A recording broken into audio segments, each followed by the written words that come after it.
Now, from the white embroidered dress worn at her coronation to her vibrant coat and matching hats, Queen's style is recognised across the globe, and she has become something of a fashion icon. William and Catherine forced open Camilla's wardrobe and found the late Queen's coronation robe. Okay, stay with me for a moment, because that title means something far more serious than a disagreement over clothes. According to the dramatic account behind this story, William and Catherine were confronted with an unexplained royal garment inside Camilla's wardrobe, and when the section was opened, the item waiting inside was reportedly connected directly to the late Queen Elizabeth II's coronation. The shock was not simply that the robe was there. It was that the records, allegedly, did not provide a clear explanation for why it was there in the first place.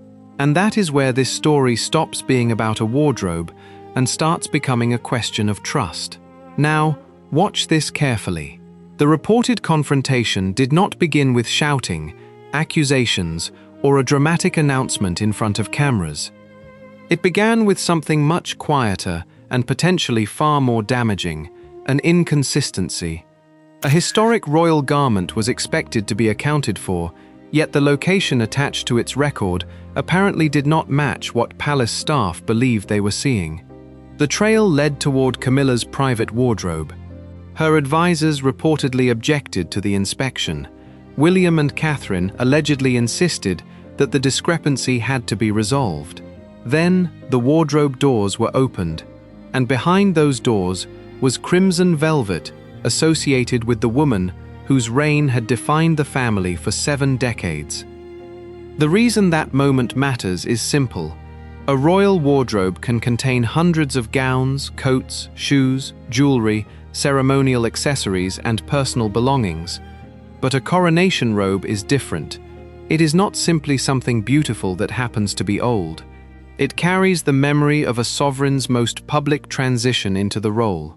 So when a garment carrying the unmistakable history of Elizabeth II reportedly appeared among Camilla's belongings, the obvious question was not whether it was valuable. Everyone already knew that. The question was how it got there, who knew it was there, and why the paperwork allegedly failed to make that journey obvious. And this is where the story becomes personal. Hi viewers, if you found something this important in somebody else's wardrobe and the records did not explain how it got there, would you want the truth? Just answer yes or no in the comments, because that simple answer tells exactly where you stand when something important is being kept out of sight. The reported discovery placed William and Catherine in an uncomfortable position. If they ignored the discrepancy, they could be accused of allowing a serious custody question to disappear behind palace doors. If they pushed the matter further, they risked turning a private royal wardrobe into the center of an institutional confrontation. Either choice carried consequences. But according to the account, they chose the second path. They wanted the wardrobe checked, and they wanted an explanation for the garment that apparently could not be reconciled cleanly with the inventory. Then came the moment that changed the entire atmosphere inside the room. The wardrobe doors opened. For a second, there was nothing extraordinary about what stood inside. Carefully arranged clothing. Royal correspondent Daniela Ralph has been taking a look back at how the Queen's style has changed throughout her 70-year reign. Formal pieces, protective covers, the familiar order expected in a royal dressing room.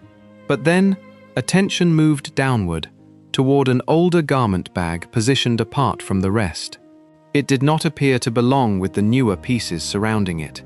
It carried the unmistakable appearance of something preserved rather than routinely worn. And then the fabric became visible. Crimson, heavy, deep enough in color that the room seemed to lose some of its brightness around it. Gold embroidery appeared along the edge. The kind of workmanship that immediately changes the way people look at an object. Not because someone has told them what it is, but because the object itself looks as though it was never meant to be ordinary. That was when the discovery, reportedly, became much bigger than Camilla's wardrobe. The garment was identified in the account as the late Queen Elizabeth II's coronation robe. And suddenly, every question that had existed before the wardrobe opened became more serious. Why was it there? Who had placed it there? Had it been formally transferred? Had it been temporarily moved? Was there a conservation reason? Was it being considered for some future ceremonial purpose? Or had someone simply moved an extraordinary piece of royal history and failed to make the necessary record clear? The answers mattered because the robe was not merely connected to Elizabeth II, it was connected to one of the defining moments of her life. The coronation was the moment when the young Elizabeth became queen in the eyes of the world, and the garments surrounding that ceremony became physical reminders of an era that had ended only recently. That is why the alleged discovery would have carried such emotional weight inside the household. The robe represented Elizabeth. It represented the institution she had embodied. It represented continuity. And it represented something that could not simply be recreated once it was gone. According to the dramatic account, William did not treat the discovery as a sentimental curiosity. His concern was reportedly much narrower and much more serious. Custody. Where had the robe been? Who had authorized its movement? Why did the inventory apparently fail to provide a clean answer? Catherine's presence mattered for another reason. She could look at the situation from the perspective of organization and record-keeping rather than simply family history. A discrepancy in an ordinary household might mean somebody had misplaced an item. Inside a royal collection, a discrepancy involving a major ceremonial garment could become an entirely different problem. And Camilla's position made the situation even more delicate. This was her wardrobe, her private space. Her advisors were reportedly unhappy about the inspection, and that objection was understandable on one level. There are few places inside royal life more personal than a private dressing room. Even people with enormous authority do not normally expect another senior royal to demand access to their belongings without resistance. But the issue, according to the account, was no longer simply privacy. A garment associated with the late Queen had reportedly been found there. That changed the question. It was no longer, "Why are you opening my wardrobe?" It became, "Why is this particular royal possession inside it?"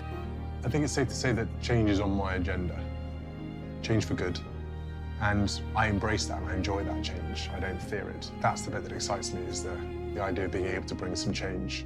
Not overly radical change, but changes that I think need to happen. And that distinction is where the tension began to harden. The room reportedly became quiet as the garment was examined. Nobody needed to invent a dramatic reaction. The object itself was enough. Decades of history were stitched into it. Every thread carried the weight of a reign that had shaped the family standing in that room. But there was one detail that mattered more than the velvet, more than the gold, more than the royal insignia. The paperwork. Because if the records had clearly shown that the robe had been moved there for an approved reason, the discovery would have been uncomfortable, but it would not necessarily have been mysterious. Someone could explain the transfer, someone could produce the authorization, someone could point to the date, the reason, and the person responsible. But according to the account, that clean explanation was missing. And that is the moment when the story changes direction. The robe was no longer simply an extraordinary object discovered in an unexpected place. It had become evidence of a question nobody inside that room could afford to answer casually. William and Catherine were not reportedly asking whether Camilla admired Elizabeth's legacy. They were asking something far more precise. Who moved the robe? Because once that question is asked, another follows. Who approved it? And after that comes the question that could make the entire situation considerably more uncomfortable. Why was the movement apparently not reflected clearly in the official record? That was the problem waiting beneath the surface. The robe had been found. Its history could be recognized. Its importance was obvious. But the trail behind it appeared incomplete. And somewhere beyond that wardrobe, buried in records that were never intended to become the center of a royal dispute, there was potentially an answer. The first discovery had opened the door. The missing explanation was about to open something much bigger. So if you believe important royal history should never be allowed to disappear behind silence, stay with this story, because the next part is where the paper trail reportedly gets worse, the questions get sharper, and the discovery inside Camilla's wardrobe starts looking very different from what anyone expected. The first thing the inventory team reportedly noticed was not the robe, it was the number beside it. That number mattered. This, of course, came as a huge shock, and William and I have been doing everything we can to process and manage this privately for the sake of our young family. As you can imagine, this has taken time. Because royal collections do not depend on memory, they depend on records. A garment can be moved, cleaned, displayed, conserved, or stored somewhere else, but each movement is expected to leave a trace. According to the account behind this story, that trace was where the problem began. The disputed inventory entry was connected to ceremonial clothing associated with Queen Elizabeth II. Staff reviewing the records were reportedly trying to reconcile several historic pieces after the change in reign. Most entries could be matched to a location, a storage reference, or a documented movement. One item was different. Its record did not lead neatly back to the place where staff expected it to be. That does not automatically mean something improper happened. Royal collections are large. Historic garments require conservation, specialist handling, and controlled storage. Items can move for legitimate reasons. A missing or incomplete reference can also result from an administrative error. But this particular item carried enough significance for the discrepancy to demand another look. The closer the staff reportedly examined the entry, the more difficult the question became. The garment had a connection to Elizabeth II's coronation wardrobe. That alone made the location important. A coronation garment is not treated like an ordinary piece of formal clothing. It belongs to a much larger historical record, one that links an object to a specific ceremony, a specific sovereign, and a specific moment in the constitutional life of the country. That is why the inventory question reportedly reached senior attention. William and Catherine were not simply being shown a list of gowns and coats. They were being confronted with a mismatch between what the records appeared to say and what the physical search had revealed. The distinction is crucial. Finding an object in the wrong room is one problem. Finding a major royal artifact in the wrong room while the documentation does not clearly explain why it is there is another.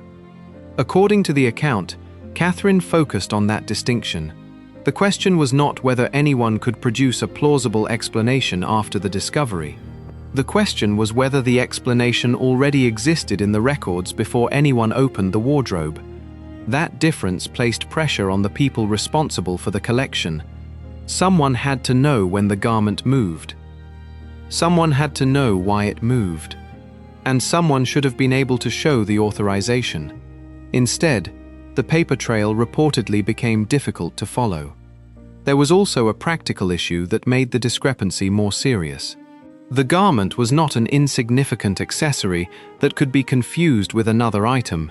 Its size, construction, and ceremonial character made it identifiable. Anyone responsible for cataloging historic royal clothing would reasonably be expected to recognize that it required special treatment. So the absence of a straightforward movement record could not be brushed aside as easily as a misplaced pair of gloves or an incorrectly dated coat. The more distinctive the object, the harder it became to explain how its location could remain unclear. And that was precisely why the review continued, instead of ending with a simple correction. That was when the wardrobe inspection stopped looking like a routine review. There was another reason the issue could not simply be dismissed. Elizabeth II had died only recently, and the transfer of royal possessions after her death carried unusual emotional and institutional weight.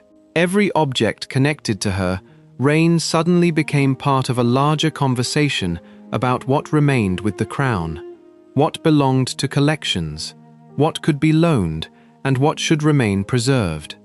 The robe therefore carried two kinds of value. It had historical value, and it had symbolic value. For William, that symbolism was particularly difficult to separate from family memory. Elizabeth was not an abstract figure from a history book. She was his grandmother. The garment connected to her coronation represented the beginning of the reign that had shaped his entire childhood and much of his adult life. Catherine understood another part of the problem. Once a historic object becomes associated with a sovereign, its meaning cannot simply be transferred by placing it in another person's wardrobe. The object remains tied to its history, even if its physical location changes. That made the alleged discovery inside Camilla's wardrobe increasingly difficult to explain away as a simple storage decision. Then the records produced another problem. The reference attached to the garment did not appear to provide a complete account of its recent movement.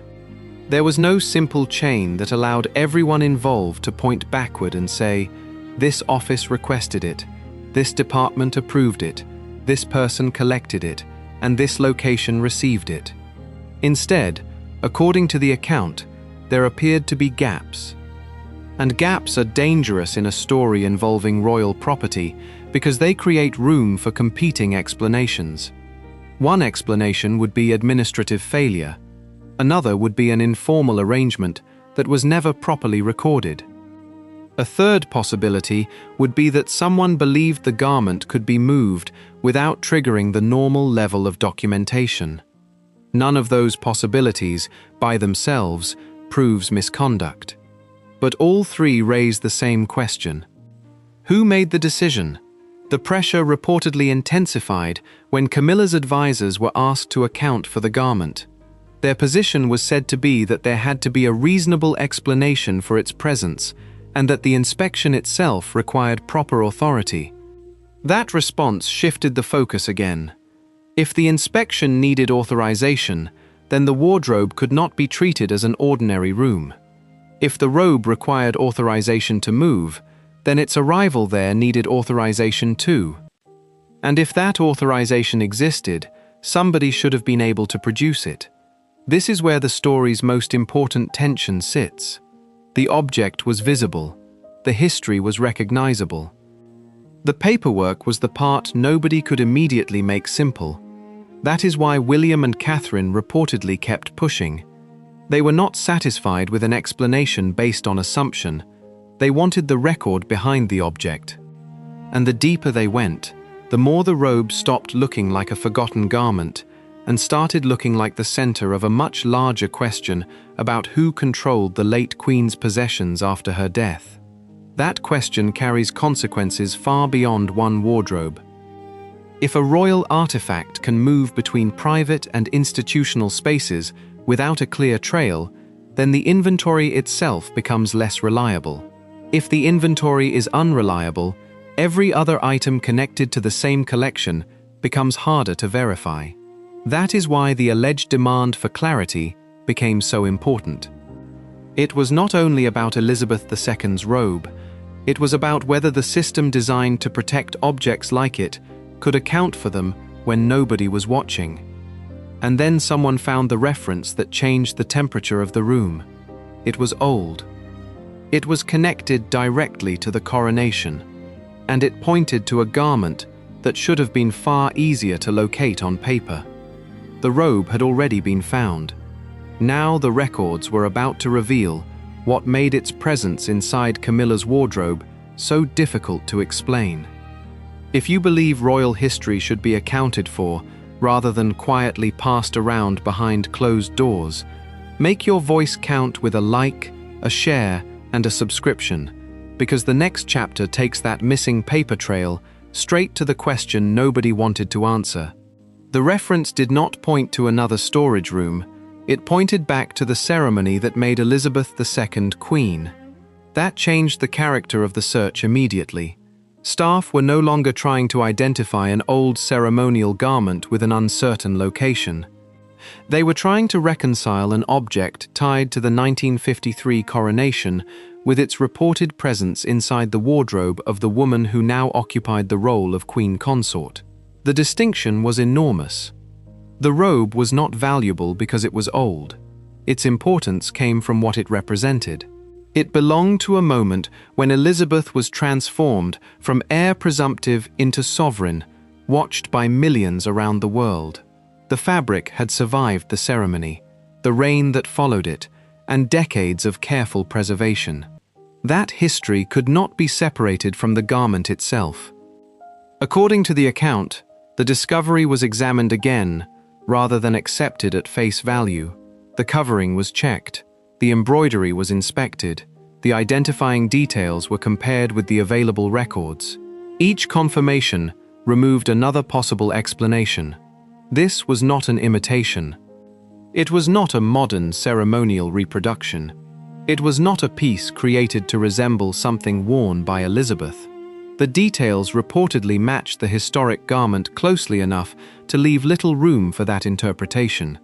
The color was one of the first clues. The deep crimson velvet was unmistakable. Then came the gold work, heavy ceremonial embroidery that gave the garment a weight and appearance completely different from ordinary royal daywear.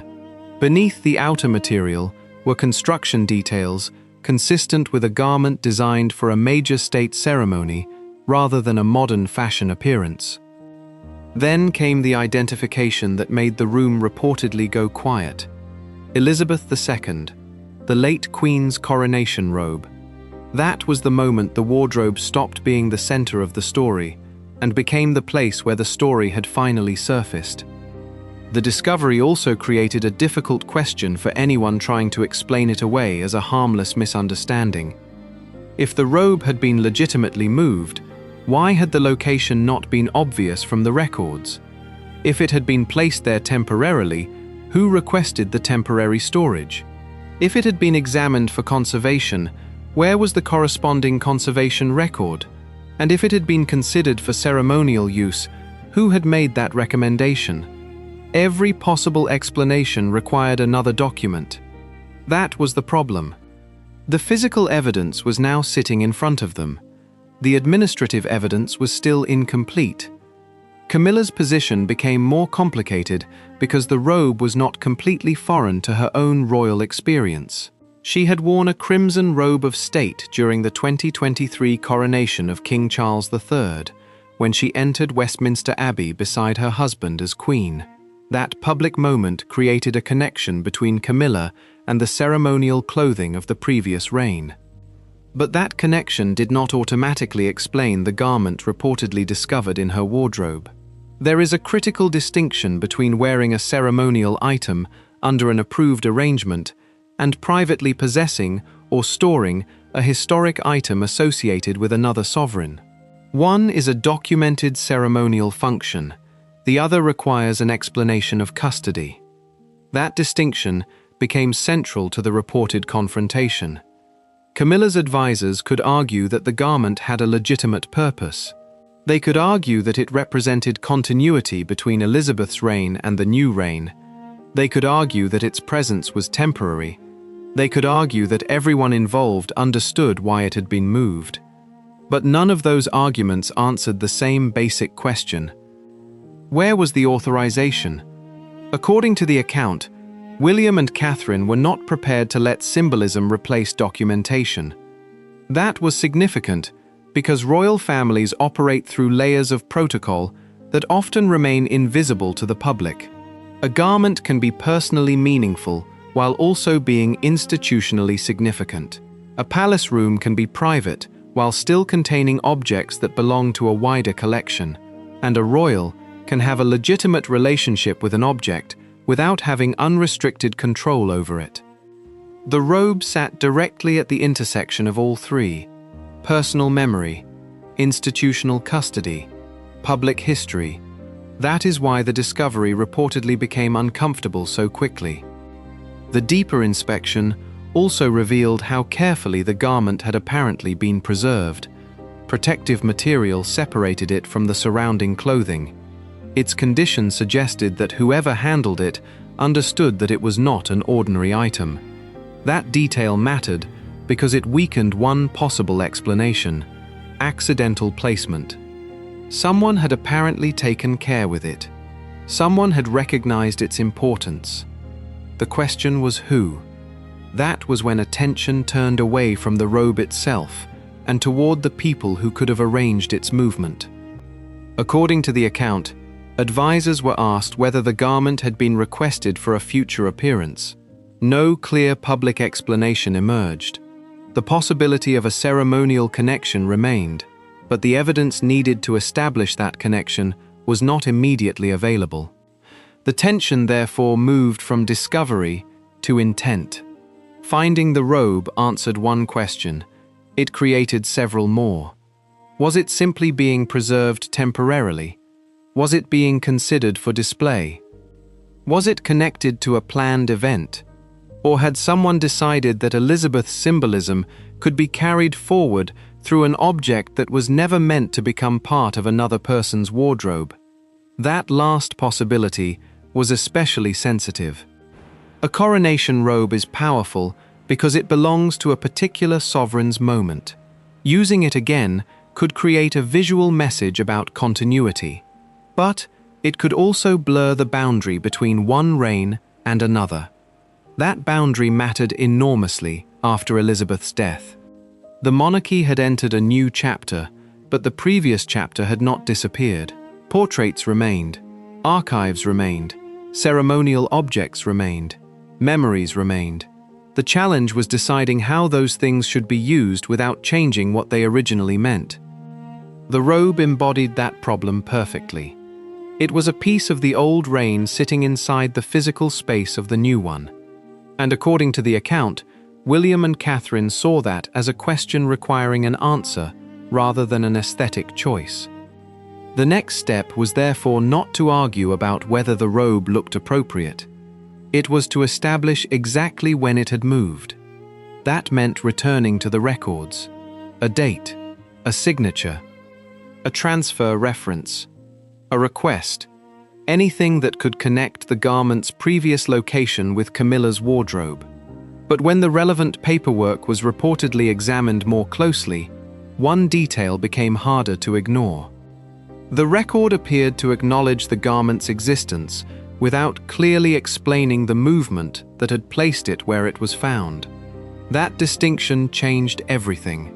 A missing item could be traced. A transferred item could be documented. A borrowed item could be returned, but an important object with an unclear chain of custody creates a different kind of uncertainty. And uncertainty was exactly what William and Catherine were reportedly trying to eliminate. The question now had a sharper form. If the robe had been moved legally, where was the evidence? If the move had been authorized, who had signed it? And if someone had intended to use the robe, why had that intention not been made clear in the official record? Those questions were still hanging in the room when attention returned to the wardrobe, because the robe had not been discovered. It had been positioned among Camilla's belongings, and the way it had been positioned was about to become as important as the fact that it was there. The next examination would reveal whether the garment had been stored there casually, deliberately, or in preparation for something that had never been announced. That was the point where the investigation stopped being about where the robe had gone and started asking what someone expected to happen next. If you have stayed this far, do not look away now, because the next part turns the missing paperwork into a much bigger problem, and what they reportedly found beside the robe may explain why William and Catherine refused to let the matter end there. The robe had answered the first question. It had not answered the question that mattered most. Someone had apparently taken an object connected to Elizabeth II's coronation and placed it inside Camilla's wardrobe. The remaining issue was whether that movement had been properly authorized. According to the account, William and Catherine wanted that point settled before anyone treated the discovery as an administrative mistake. The search therefore moved away from the clothes and toward the records. Files were reportedly checked against storage references. Dates were compared. Previous locations were examined. The purpose was straightforward: reconstruct the robe's journey from its documented custody to the place where it had been found. That sounds simple until the first gap appears. A record can tell staff that an object exists without telling them every detail of its movement. It can identify a collection without identifying a temporary location. It can contain an old reference number that no longer corresponds neatly with a newer inventory system. Any of those explanations could account for a discrepancy. But according to the story, none immediately provided a complete answer. That mattered because the robe was too significant for people to rely on assumptions. The question was not whether someone could eventually invent a plausible explanation. The question was whether the explanation could be supported by the records that should already exist. And that distinction reportedly frustrated William. He was not being asked to decide whether Camilla had acted improperly. He was being asked to accept that a major historic object had somehow moved without a sufficiently clear trail. Those are very different things. A missing document does not prove wrongdoing. A confusing inventory does not prove concealment. A garment found in an unexpected place does not establish who put it there. But when all three appear together, the institution has a responsibility to find out what happened. That was reportedly the argument behind the continued inspection. Catherine's attention remained on the chronology. If the robe had been moved after Elizabeth's death, the timing should have been identifiable. If it had been moved before that, there should have been an earlier reason. If conservation had required it to be transported, there should have been some specialist reference connected to the work. Every route led back to the same point. There should have been a trail. The advisors representing Camilla reportedly pushed back against the inspection. Their position was that the wardrobe was private and that any concerns should be handled through the normal household channels. From their perspective, the process itself had become a problem. But William and Catherine were reportedly looking at something different. The issue was no longer the privacy of a wardrobe. It was the status of an object inside it. That distinction made the confrontation harder to resolve. Camilla could reasonably regard her dressing space as private. William could reasonably regard the custody of an historic royal artifact as an institutional matter. Both positions could exist at the same time. The robe was caught between them. And then another question surfaced. Why had the garment been kept among Camilla's personal clothing rather than in a clearly identified ceremonial storage area? There could be innocent explanations. Perhaps it had been temporarily placed there for convenience. Perhaps specialists had been preparing it for examination. Perhaps an event had created an unusual storage requirement. Perhaps someone had simply misunderstood the inventory instructions. But the account suggested something more specific. The robe appeared to have been handled deliberately. Its protective covering had been maintained. Its condition had been preserved. It had not simply been thrown onto a shelf and forgotten. That meant whoever placed it there appeared to understand what it was. And that created the most uncomfortable possibility of all. If the person handling it knew exactly what they were moving, why was the administrative trail reportedly so difficult to establish? That question changed the mood. Until then, an administrative mistake remained an easy explanation. Now the story appeared to involve a deliberate decision followed by unclear documentation. Still, no responsible conclusion could be drawn from that alone. The missing authorization was an unanswered question, not proof of a secret operation. That distinction matters. The temptation in royal stories is always to turn an unexplained detail into a complete accusation. But the strongest mystery is often the one that stays inside the evidence. The robe was there. The records reportedly did not make its movement clear.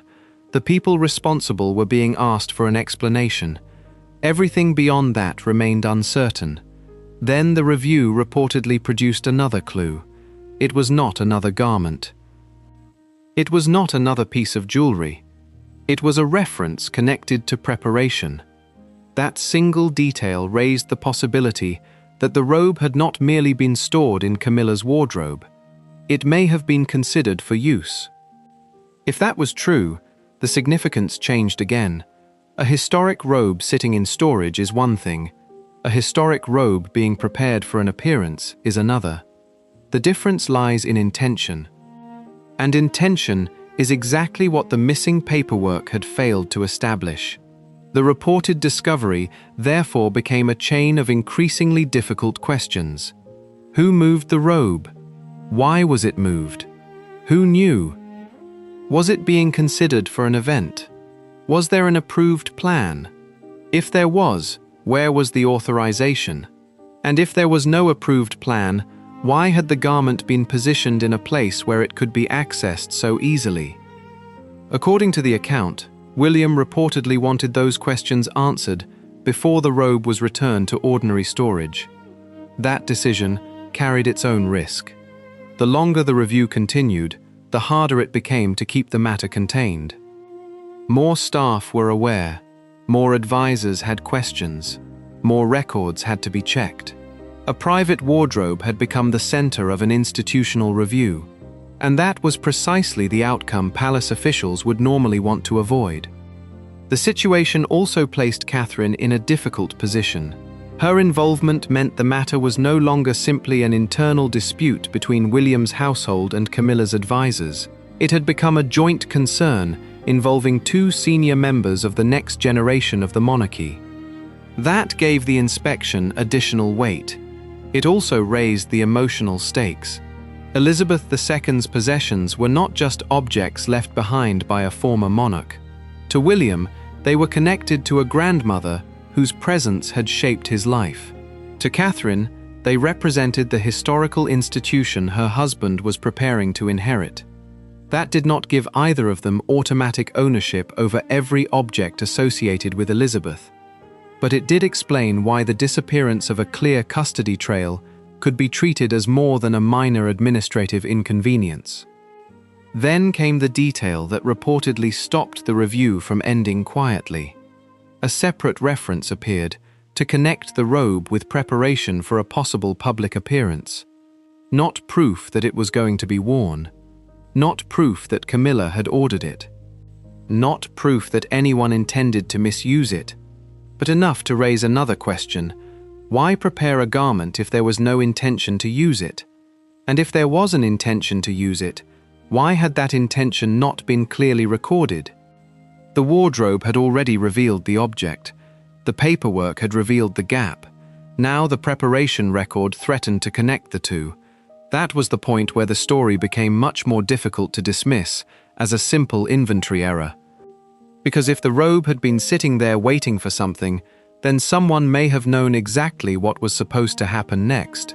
And the next discovery reportedly pointed directly toward that possibility. The most important clue was no longer hidden inside the wardrobe. It was sitting nearby. A separate item had apparently been prepared in a way that made its connection to the robe impossible to ignore. And once William and Catherine reportedly saw that connection, the question was no longer simply why the late Queen's coronation robe was inside Camilla's wardrobe.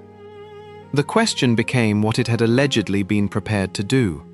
If that question bothers you, stay with this story and make your voice count with a like, a share, and a subscription, because the next part takes that final clue out of the wardrobe and reveals why this discovery reportedly became much harder to contain. The final clue was not another piece of royal clothing. It was the preparations surrounding the robe. According to the account, investigators examining the area reportedly found signs that the historic garment had been handled with a purpose beyond ordinary storage. That does not establish who ordered anything, and it does not prove that the robe was going to be worn, but it created the one question that had remained unanswered throughout the review. Why had an object with such a restricted history apparently been positioned where it could be prepared at all? That question changed the meaning of everything that came before it. If the robe had simply been placed temporarily in Camilla's wardrobe, the matter could potentially be explained as an administrative decision. If it had been moved for conservation, there should have been a specialist reason. If it had been considered for a public appearance, there should have been planning records. Each possibility required a trail. The account suggested that the surrounding preparations were what made William and Catherine unwilling to accept a vague explanation. There was reportedly a difference between storing history and preparing history. Storage protects an object from use. Preparation brings an object closer to use. That distinction became central. William's position, according to the account, was that the institution could not protect royal history through symbolism alone. It needed records, custody, and accountability. Catherine reportedly shared that concern, particularly because the inventory discrepancy had exposed a weakness that could affect other historic belongings. That point may be the most important part of the entire story. Once that distinction was understood, the response became less about blame and more about control. The garment reportedly had to be returned to a properly documented location. Its condition had to be recorded. Its identifying information had to be reconciled with the collection. Most importantly, its custody needed to be clear. According to the account, that was the direction the review eventually took. The robe was secured. The inventory question was elevated. The disputed preparation was stopped, and the proposed use of the garment, if there really had been one, did not proceed. The most revealing point may therefore be what did not happen. There was no immediate public explanation that settled the matter beyond dispute. No simple document was placed before the audience, and no single person emerged to accept responsibility for the confusion. Instead, the story ended where many palace controversies become most difficult, with an object secured, a record under scrutiny, and several competing explanations still possible. That leaves room for gossip, but it also leaves room for a more ordinary explanation, such as an internal error that became embarrassing only because of what had been moved. Until the documentation is clear, certainty would go too far. The questions, however, remain completely legitimate. And those questions matter because the robe carries a history no modern wardrobe can recreate or replace again. The biggest unresolved issue remained the same one that had triggered the inspection. Who authorized the movement? If an official transfer existed, the documentation should eventually settle the matter. If the transfer was temporary, there should be a reason. If the robe had been prepared for an appearance, the planning records should establish who requested that preparation.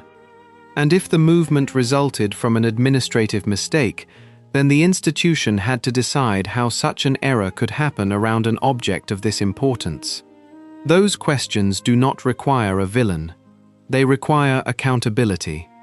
That is why the reported confrontation between William, Catherine, and Camilla matters, even if some details surrounding it remain unverified. The deeper issue is not whether one royal wanted another woman's historic garment. The deeper issue is what happens to royal possessions when personal relationships, public symbolism, and institutional ownership overlap. Elizabeth II left behind thousands of objects carrying fragments of her reign. Some were intensely personal, others were ceremonial.